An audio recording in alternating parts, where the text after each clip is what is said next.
2001 కంటే ముందు పట్టేరు మన కేసీఆర్ సార్ పార్టీ పెట్టక ముందు కూడా ఇప్పుడు ఇందాక వాడిన పాట 1994 డిసెంబర్లో వేమగంటి ప్రసాద్ అన్న ఆధ్వర్యంలో మేము ప్రోగ్రాం చేసినాం. ఇందాక అన్నట్టుగా దేశపతి సీనన్న, రసమయ్య బాలకిషన్, అప్పుడు ఆయన టీచర్గా ఉండేది. Rasamayi Balakishan government teacher, sir కేర్గా వాస్తవాన్ని కూడా.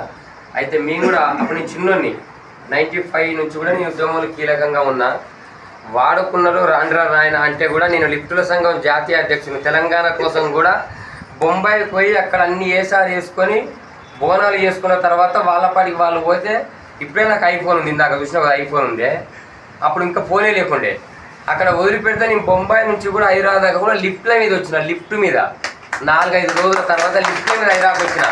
అంటే తెలంగాణ రావాలి, నీళ్లు నిధులు నియామకాలు అంటే మా బతుకులు బాగుపడతాయి, మా తాతలు ముత్తాతల ఇబ్బందులు ఉన్నారు, మా జీవితాలన్నా బాగుపడతాయని మేము ఉద్యమంలో కీలకంగా ఉన్నాము. 2005లో కేసీఆర్ సార్ పర్సనల్ డ్రైవర్. నేను బస్సు కాలబెట్టేప్పుడు నాకు జైలు నేను నా చేరిగింది, ఇది ఎక్కువ పనికి రాదు. ఇప్పుడు ఉద్యమకారులు అన్నారు అందాక, ఉద్యమకారులు బిజినెస్ చేసుకుంటూ ఉద్యమం చేసారు. చనిపోయిన వాళ్ళ కుటుంబం తర్వాత కళాకారుల పాత్రే ఎక్కువ ఉంది వాస్తవానికి. ఈ ఉద్యమకారులు ఉన్నది, కానీ వీళ్ళు జాబులు చేసుకుంటున్నావు, బిజినెస్లు చేసుకుంటున్నావు, వచ్చేది నిలబడేది ఫోటో చేసేది. ఇటువంటి అన్నలు రూపాయి పెట్టారు, లేని వాళ్ళు రూపాయి పెట్టలే, టైం ఇచ్చారు. కానీ మేము యవ్వనాన్ని ఇచ్చి 14 సంవత్సరాలు మెకానిక్ నేర్చుకోకుండా పాటనే ప్రాణంగా పెట్టుకొని పాటతో జీవనోపాధి బతికి అప్పుడు కూడా రూపాయలు ఎంత 70 రూపాయలు, 20 రూపాయలు, 30 రూపాయలు. నాకు గదనన్నా 70 రూపాయలు ఇచ్చింది 2012లో. 2012లో 2 అబ్బాయిలు నేను డ్యాన్సర్గా తీసుకొస్తే వాళ్ళకి నౌకరు వచ్చింది అబ్బాయిలు. అంటే ఇందాక అన్నట్టుగా 2012 ఎక్కడ నేను 94 నుంచి వాడతాను, నాకే లేదు. ఇప్పుడు వాడు నేను వాళ్ళ ఊరికి పోతే నువ్వే తీసుకుపోయినావు తమ్ముడు, నీకే నౌకరు రాలేదు, నువ్వు పాటలు పాడవా, లేకుంటే వీడు మంచిగా పాడతాడా ఆ వచ్చిన పిల్లగాడు. 2012లో తీసుకొచ్చిన పిల్లగానికి వచ్చింది. ఇదంతా ఏంటంటే వాస్తవానికి అందరూ కూడా తెలంగాణ వచ్చినాక మన బతుకులు బాగుపడతాయని చెప్పారు. దయచేసి మీరు కూడా ఏమున్నాయి ఫైన్ అడగండి.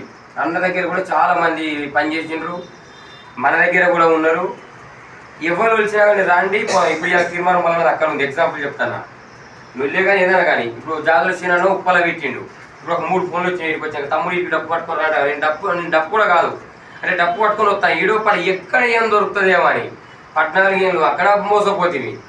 14 ఏళ్ళలో 50,000 రూపాయలు సంపాదించాలి.